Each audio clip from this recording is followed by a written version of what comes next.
कहानी में आगे बढ़ने से पहले आप लोग चैनल को सब्सक्राइब करें और साथ ही साथ चैनल को लाइक शेयर करें।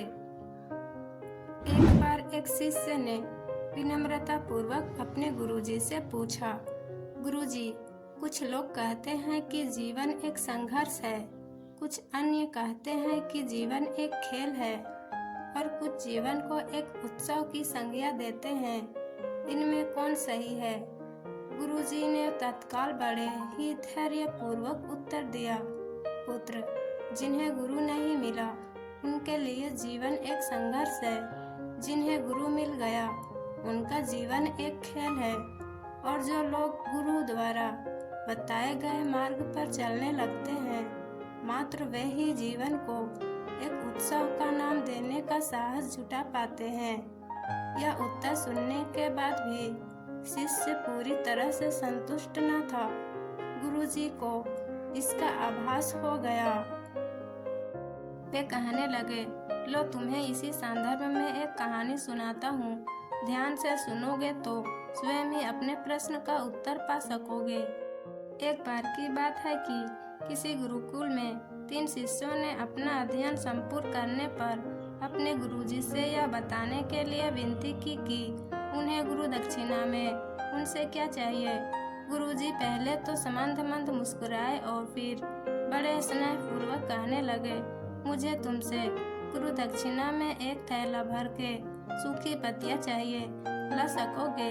वे तीनों मन ही मन बहुत प्रसन्न हुए, क्योंकि उन्हें लगा कि वे बड़ी आसानी से अपने गुरुजी की इच्छा पूरी कर सकेंगे।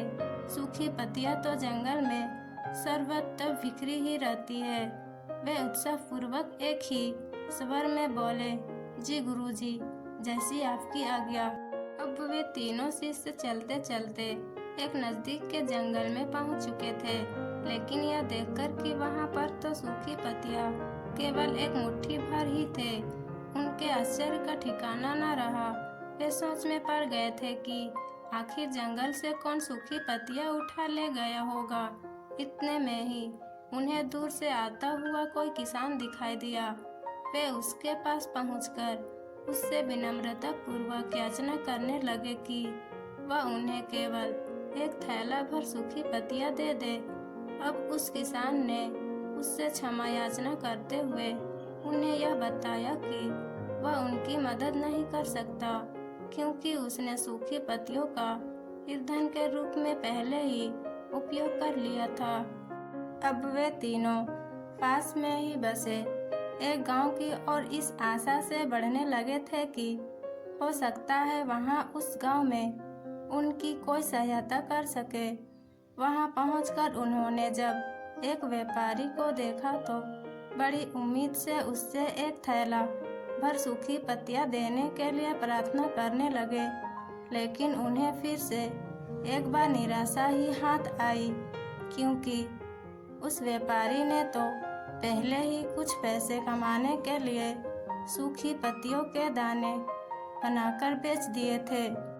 लेकिन उस व्यापारी ने उदारता दिखाते हुए उन्हें एक बूढ़ी माँ का पता बताया जो सूखी पत्तियां एकत्रित किया करती थी, पर भाग्य ने यहाँ पर भी उनका साथ नहीं दिया, क्योंकि वह बूढ़ी माँ तो उन पत्तियों को अलग अलग करके कई प्रकार की औषधियाँ बनाया करती थी।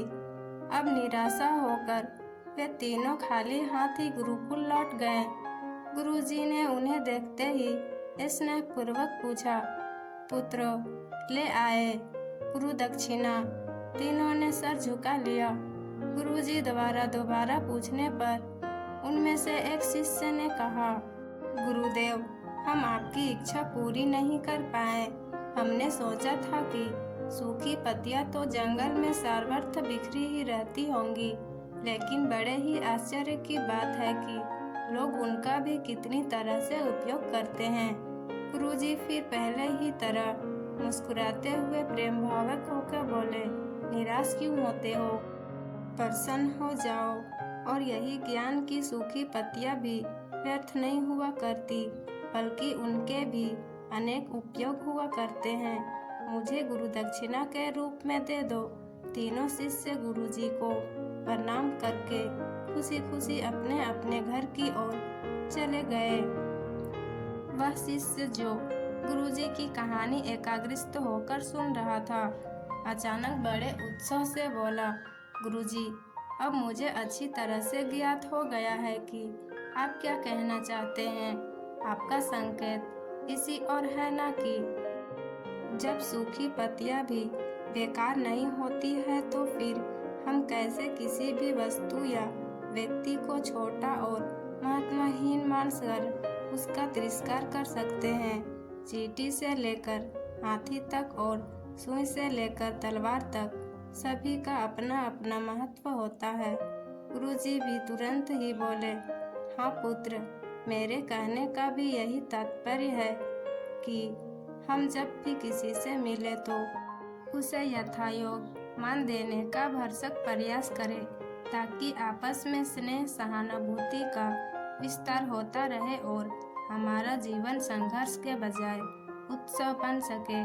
दूसरे, यदि जीवन को एक खेल ही माना जाए तो बेहतर यही होगा कि हम निक्षेप स्वस्थ एवं शांत प्रतियोगिता में ही भाग ले और अपने निष्पादन तथा निर्माण को ऊंचाई के शिखर पर ले जाने का प्रयास करें। अब शिष्य पूरी तरह से संतुष्ट था और इसी के साथ कहानी समाप्त हुई। कहानी पसंद आई है तो लाइक शेयर करें। फिर मिलते हैं अगली वीडियो में। तब तक अपना ध्यान रखें।